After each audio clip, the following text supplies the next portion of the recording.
തൃശൂർ പിടിക്കാനുള്ള തീവ്ര ശ്രമത്തിലാണ് ഇടത് സ്ഥാനാർത്ഥി ആലങ്കോട് ലീലാകൃഷ്ണൻ. പ്രചരണ കേന്ദ്രങ്ങളിലേക്ക് ഇങ്ങനെ ഒരിടത്തു നിന്ന് ഒരിടത്തേക്ക് അദ്ദേഹം വളരെ വേഗത്തിൽ എത്തിക്കൊണ്ടിരിക്കുകയാണ്. അദ്ദേഹത്തിലേക്ക് നമ്മൾ പോവുകയാണ്. ഇനി കുറച്ച് ദിവസങ്ങൾ മാത്രമേ ഉള്ളൂ, 8 ദിവസം മാത്രമേ ഉള്ളൂ. ഈ ഘട്ടത്തിൽ എത്തുമ്പോൾ എത്രമാത്രം ഉണ്ട് ആത്മവിശ്വാസം? തീർച്ചയായും ആത്മവിശ്വാസത്തിന് യാതൊരു കുറവുമില്ല. കാരണം അടിത്തട്ടിലെ ബൂത്ത് ലെവലിലുള്ള എല്ലാ പ്രവർത്തകരെയും, സാധാരണക്കാരെയും, ഇടത്തരക്കാരെയും, കർഷകരെയും, തൊഴിലാളികളെയും, നിത്യത്തൊഴിലുകാരെയും, കൂലിവേലക്കാരെയും, സ്ത്രീകളെയും, കുട്ടികളെയും ഒക്കെ കണ്ടപ്പോൾ അവരുടെ ഒരു പ്രതീക്ഷയാണ് എൻ്റെ പ്രതീക്ഷ. അവർ ഉറച്ചു വിശ്വസിക്കുന്നു ഇടതുപക്ഷ മുന്നണി വീണ്ടും അധികാരത്തിൽ വരും. സ്വാഭാവികമായും അപ്പോൾ തൃശ്ശൂർ നമ്മൾ പിടിച്ചെടുക്കും. അത് അവർ തരുന്ന വിശ്വാസവും അവർ തരുന്ന പ്രതീക്ഷയാണ്. അവരിലെ യജമാനന്മാർ. അപ്പോൾ ഞാൻ പ്രത്യേകിച്ചൊരു പ്രതീക്ഷ ഉണ്ടാക്കേണ്ടതില്ല. ജനങ്ങൾ വലിയ പ്രതീക്ഷ തരുന്നുണ്ട്. തീർച്ചയായും മൂന്നാമതും തൃശ്ശൂർ ഒപ്പം നിൽക്കും. തീർച്ചയായും തൃശ്ശൂർ നിൽക്കുന്നു മാത്രമല്ല, തൃശ്ശൂരിൽ ആർക്കും പരാതിയില്ല. തൃശ്ശൂർ മാത്രമല്ല, എവിടെയും ഇടതുപക്ഷ ജനാധിപത്യ മുന്നണിക്ക് എതിരെ ഒരു ശബ്ദമില്ല. സാധാരണക്കാർക്കിടയിലില്ല, അനുഭവമുള്ളവർക്കിടയിലില്ല. പിന്നെ സ്വാഭാവികമായും പ്രതിപക്ഷ ആരോപണം ഉന്നയിക്കും. മാധ്യമങ്ങൾ പലരും കുറേ നുണപ്രചരണങ്ങൾ നടത്തും, അപവാദ പ്രചരണങ്ങൾ നടത്തും. അതൊക്കെ പാർട്ട് ഓഫ് ദി ബാറ്റിൽ അല്ലേ, ഈ യുദ്ധത്തിൻ്റെ ഭാഗമാണ്. പക്ഷേ സാധാരണ മനുഷ്യരുണ്ടല്ലോ, അവർ ഇത് കൃത്യമായി നിരീക്ഷിക്കുന്നില്ല. അവരുടെ അനുഭവമല്ലേ പ്രധാനം. അനുഭവം വെച്ചല്ലേ ആൾ വോട്ട് ചെയ്യുക. വോട്ടാണല്ലോ ഇതിൻ്റെ റിസൾട്ട് ഉണ്ടാക്കുന്നത്.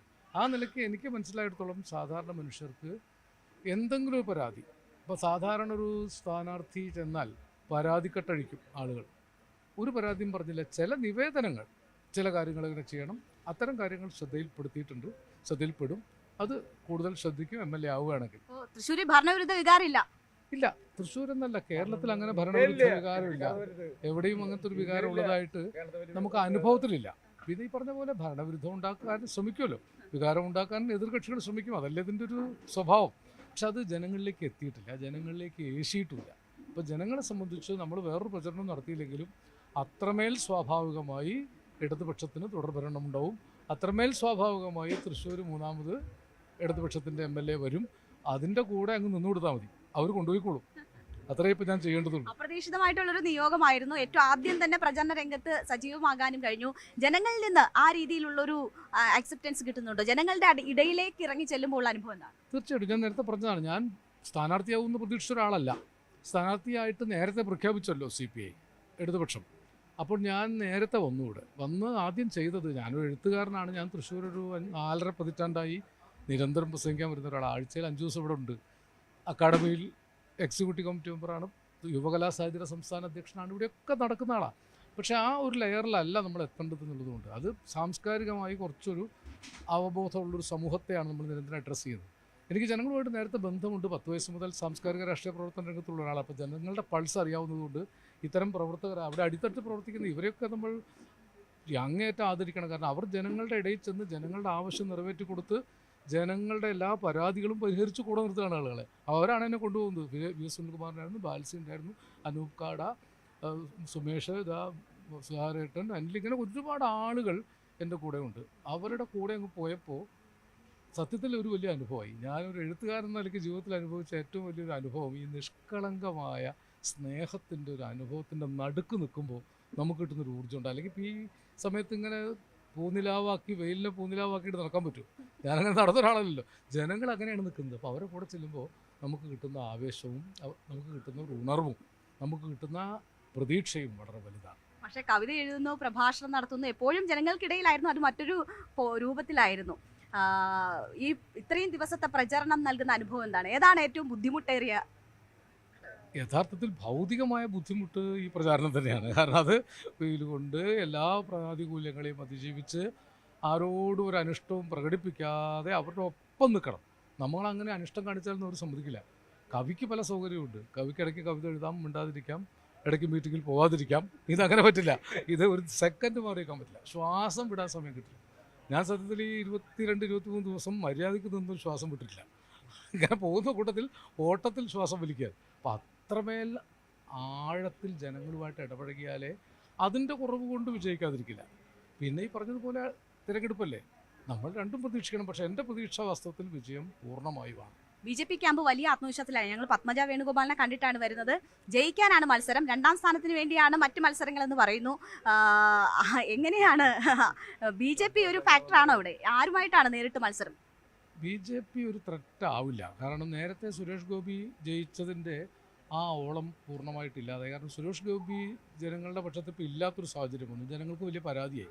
പിന്നെ മാത്രമല്ല അന്നത്തെ ഓളം പോയി എന്നുള്ളത് തദ്ദേശ സ്വയംഭരണ തെരഞ്ഞെടുപ്പിൽ കണ്ടില്ലേ, വോട്ടും ഷെയർ കുറഞ്ഞില്ലേ.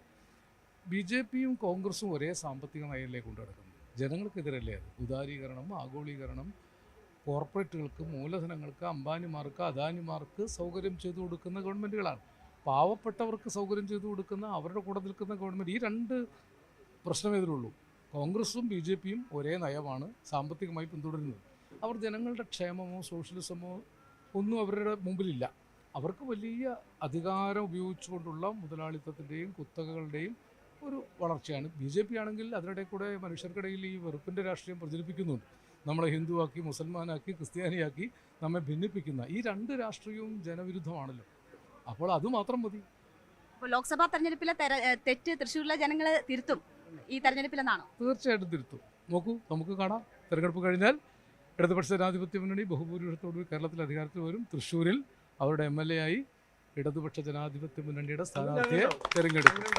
ഇവിടിപ്പോ നേരിട്ട് ആരുമായിട്ടാണ് LDFന് പോരാട്ടം? UDF ആണോ ND ആണോ? ഒരേ സമയം രണ്ടു കൂട്ടരായിട്ടുമാണ്. കാരണം രണ്ടും ജനവിരുദ്ധ ശക്തികളാണ്.